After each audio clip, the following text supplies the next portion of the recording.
பகவத்கீதையில் 2வது சாப்டரில் 49வது ஸ்லோகம்.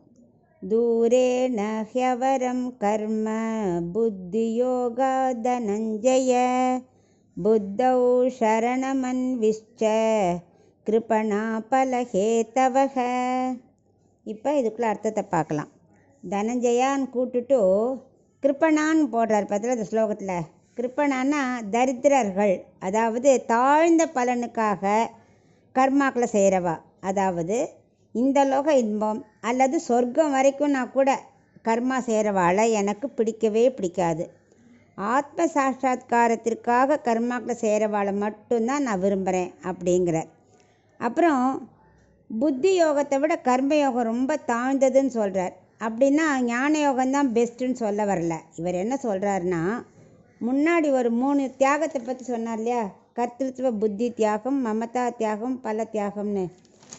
அந்த 3 தியாகத்தில் செய்யும் கர்மா ஒன்று, தியாகமே இல்லாமல் செய்கிற கர்மா. அந்த 3 தியாகமும் இல்லாமல் செய்கிற கர்மா, அதை பற்றி சொல்கிறார். அதில் எது வசந்ததுன்னு சொல்ல வர்றார்.